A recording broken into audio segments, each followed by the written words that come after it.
우리 미래통합당 의원님들 두 분이 앞서 질의를 하셨는데 주로 우리 후보자의 사상 관련 문제에 대한 질문이 있었어요. 좀 듣기 거북하십니까? 어땠습니까? 좀 거북하십니까 듣기? 아니 저는 얼마든지 이런 정치적인 노선이나 또 정책적인 입장 또 그 근거가 되고 있는 이런 크게 문제들에서 거북하시진 않으시죠? 예 그렇게 예. 얘기할 수 있다고 생각합니다. 예, 그러나 그렇습니다. 저에 대해 전향을 요구하는 이것에 그건 대해서 제가 알겠어요. 받아들일 제가 수 없는 거 묻는 아니겠습니까? 질문에만. 예. 그러나 저희 당 의원들이 이 사상 문제와 관련된 질의를 하는 나름대로의 이유가 있을 것입니다. 그렇죠? 예를 들어서 이인영이라는 정치인을 딱 떠올리면은 이미지가 반미라는 이미지 혹은 또 우리 민족끼리라는 이미지가 자연히 떠오르기 십상입니다. 그리고 우리 이인영 후보의 과거 삶의 궤적을 들추어 보더라도 반미 자주화라는 노선을 신봉했던 전대협 학생운동의 리더였기 때문에 그러나 제 생각은 오늘 우리는 과연 이인영 후보자가 대한민국 통일부 장관으로서의 적재적소의 인물인가 적시적소의 인물인가를 파악을 해봐야 되는 거예요. 그럼요.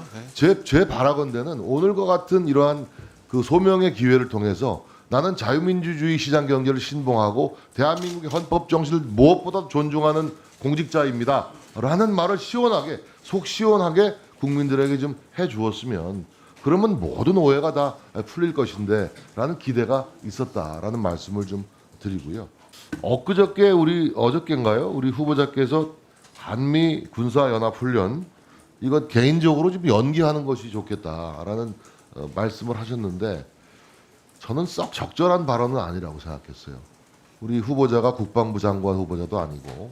그래서 제가 그 앞에 그 통일부를 떠나서라는 그 토까지도 제가 분명히 달았는데 그럼에도 불구하고 이게 그 경솔한 것으로 보이셨다면은 뭐 앞으로 좀 더 세심하게 뭐 오케이. 주의하겠습니다. 자, 시간적 두 번째 질문 좋습니다.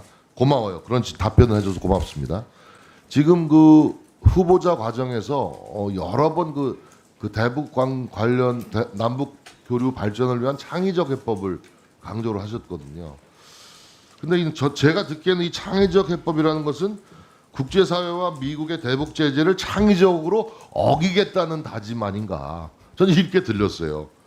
그러니까 상상력을 발휘해서 창의적으로 어겨가면서 북한과 교류 협력을 강화하겠다. 이런 뜻으로 저는 받아들였거든요. 왜 그러냐? 지금 유엔 안보리의 대북 제재, 미국 정부의 독자 제재, 원비어법에 의한 제재 이렇게 북한에 대한 국제사회의 제재는 2중 3중으로 촘촘한 그물망으로 되어 있어서 우리 통일부 장관 후보자가 장관이 되신 주에 추진하게 될 이러한 대북 제재를 우회하는 대북 제재를 피해서 갈 수 있는 창의적 해법이라는 것이 굉장히 어려운 겁니다. 그런데 이런 걸 꼭 중시해서 가겠다. 그리고 모두 발언해서 제가 제 귀가 정확히 기억하는지 모르겠습니다만 북미의 시간은 가고 남북의 시간을 열겠다라고 발언하신 걸로 들었는데 맞습니까? 근데 이것도 저는 현실 인식이 명확하게 균형 잡혀 있는 인식이 아니다라는 생각이 들어요. 지금 가장 이 문제가 어디서 불거진 거면 본질의 남북 문제의 본질이 뭡니까? 북핵 문제예요. 이 창의적 해법을 얘기를 할 때 저는 통일부 장관 후보자라면 오히려 북핵 폐기와 북한 비핵화의 창의적 해법을 먼저 얘기해야 된다라고 그런 것이 맞다고 생각합니다. 북핵 폐기와 북핵 비핵화의 창의적 해법은 없는 겁니까? 그런 것을 오히려 남북 교류 강화의 창의적 해법보다 먼저 얘기해야 옳지 않습니까? 북핵 문제 해결에 있어서 남북 간에도 직접적인 대화 의제가 돼야 한다는 점, 뭐 이런 점은 저도 인식하고 있습니다.